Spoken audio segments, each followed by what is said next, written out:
Hello again, everybody. Welcome back. I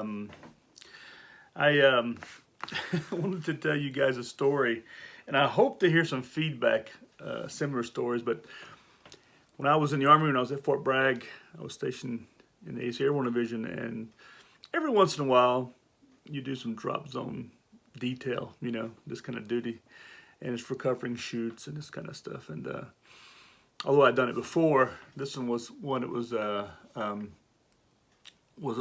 we had some inclement weather coming in. There was a little bit of high winds and stuff. But I was with a colleague of mine named it's always his name is Caniglio, which means rabbit in Italian, and before that he'd been stationed in Italy.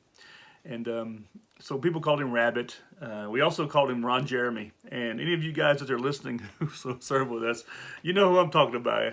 We called him Ron Jeremy because he was hairy, had a big mustache, and a little bit short, and he reminded us all of Ron Jeremy. But he was a funny guy, and sarcastic, and he was typical paratrooper, in the infantry. And I remember we had this detail, and we were sitting on the eastern side of the drop zone, and we knew that there was going to be a heavy drop come in, and we knew there was going to be another drop come in following the heavy drop. And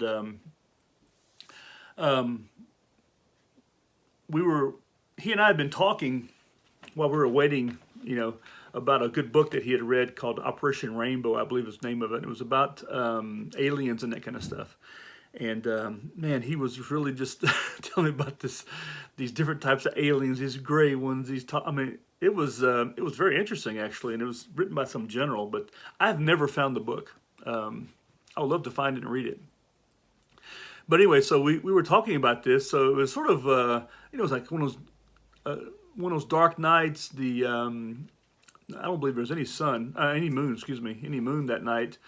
And we had a really low overcast sky. The altitude was the cloud cover was about 250 meters, and maybe even lower than that. Maybe around 150, 170. But anyway, so we were waiting for this to come in. As we were waiting there, we were looking to the eastern side, and we saw these purple lights sort of go up into the sky, and then do this right here and then shoot off, and it sort of adds to the tension.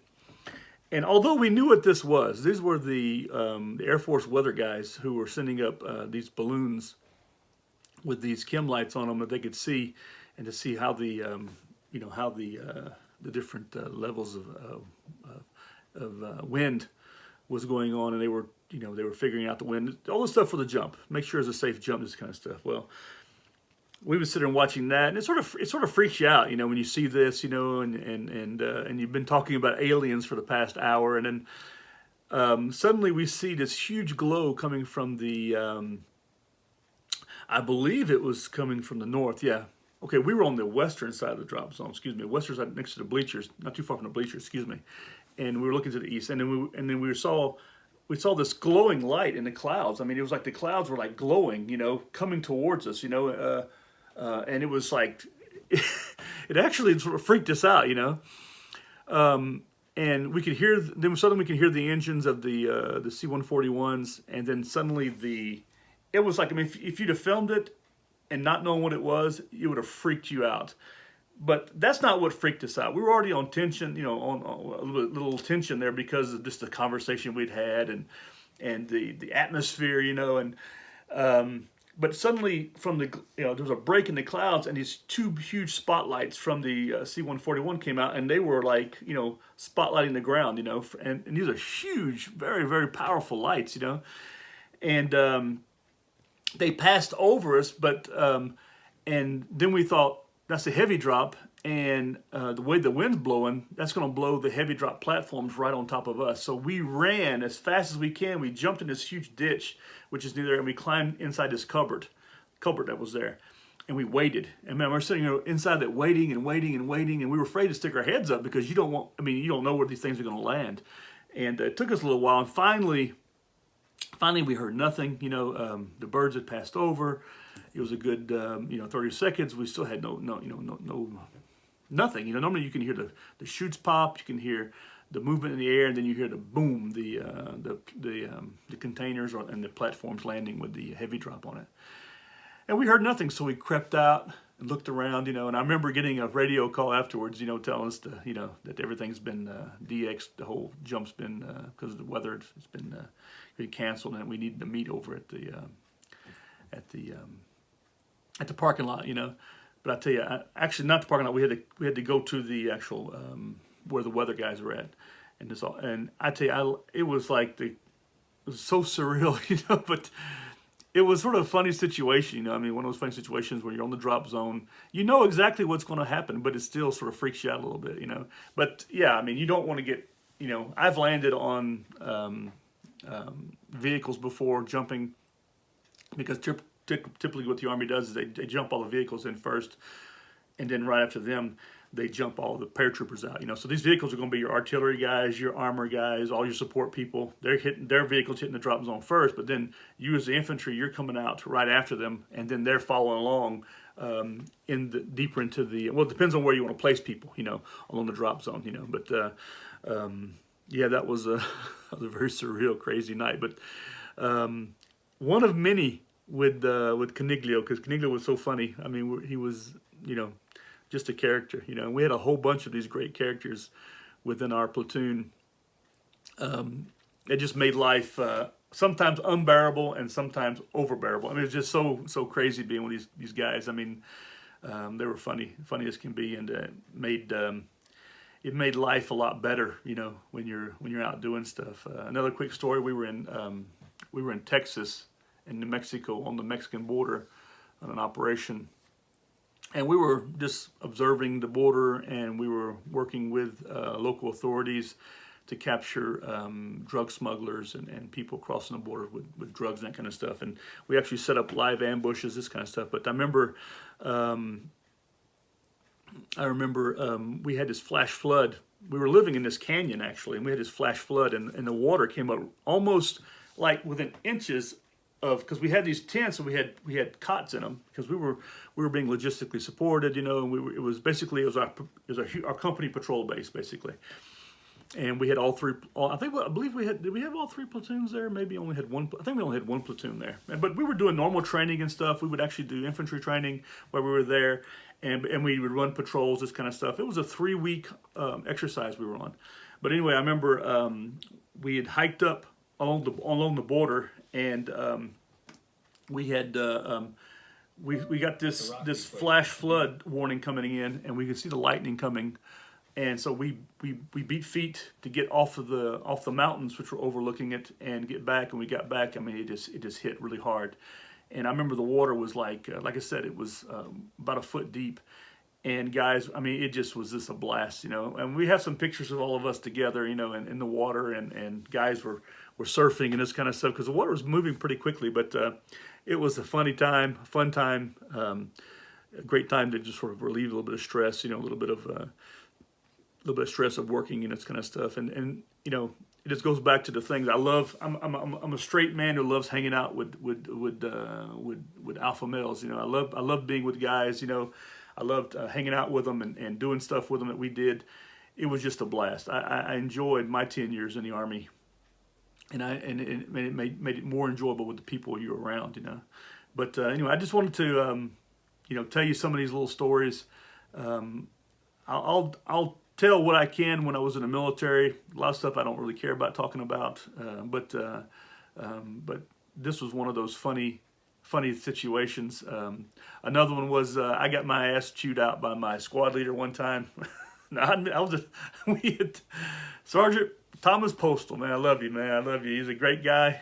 He would say the F word, like he would give a class and say the F word at least. I think I counted 129 times just giving a class one day. He would give classes, and he would own to be a ranger instructor also, but. We had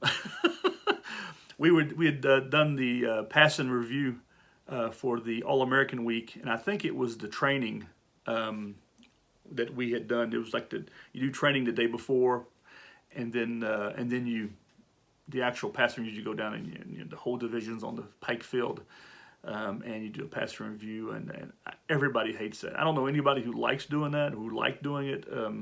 I totally hated it. I hated anything with fluff and, with all this starch and spits in it. In the Army, it just sort of, it was necessary, but, in the 8th Airborne Division, everything seemed to be Hollywood, and it just was, I didn't like all this kind of stuff. Anything had to do with marching, I hated it.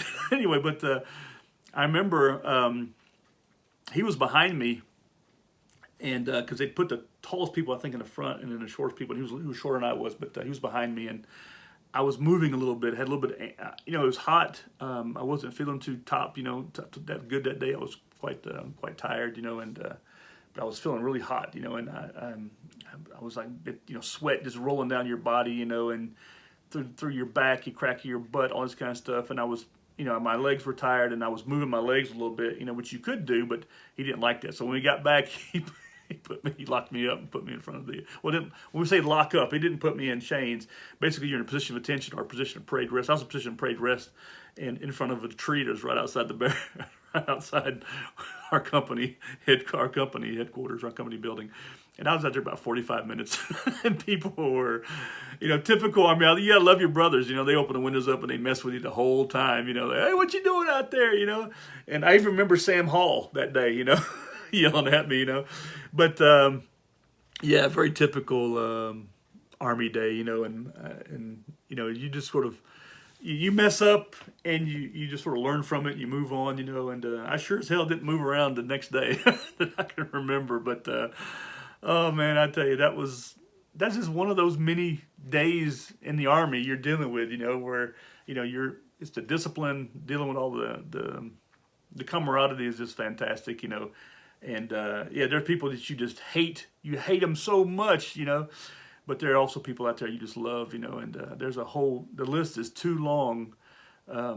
And I'm still in contact with a lot of these guys now, and I talk to, for example, Nelson Friday. I speak to him almost every day. We're always talking and stuff, and he's a great guy. Was one of my team leaders, and yeah, he's a great guy. Another quick story is he and Mullins, when we were hanging out in Friday's room, and they made me ramen, but they put like super hot sauces in it, this kind of stuff, and they just didn't remember that, Nelson is Puerto Rican, from Queens. And Mullins, I don't know what part of the mountains they pulled him out of, but I think he was a Kentucky boy, Tennessee boy. But yeah, I'm from Louisiana, and we grew up on hot food, that kind of stuff. So for me, it didn't bother me at all. Matter of fact, I drank all the liquid, everything out of it. So, and if you ever served in the Army, you know what poke bait, you know what ramen is. I mean, we ate a lot of ramen, and the last laugh was on them, because for me it didn't bug me at all. I get a free meal, and they cooked it for me. So just one of those mini stories. But anyway, I just wanted to quickly get that out there to you, and I hope all of you had a great weekend, and I hope all you mothers out there really enjoyed the time that you spent with your family. And although I spent my weekend alone, I did go for a hike yesterday, which I made a video, and yeah, I enjoyed it was really hot. Today we have rain coming in. It's overcast skies. Yeah, it reminded me of that night, when we were on the drop zone. The ceiling was quite low, but anyway, listen, you guys have a good Monday, a happy Monday, and I hope to hear from you. Please leave comments and subscribe to my channel if you could. I have 34 subscribers now. There's 34 of you out there who subscribe to my channel. That's crazy, huh? And give me some thumbs ups and some love. Anyway, listen, you guys take it easy. Have a good day, and I'll talk to you very soon. Goodbye.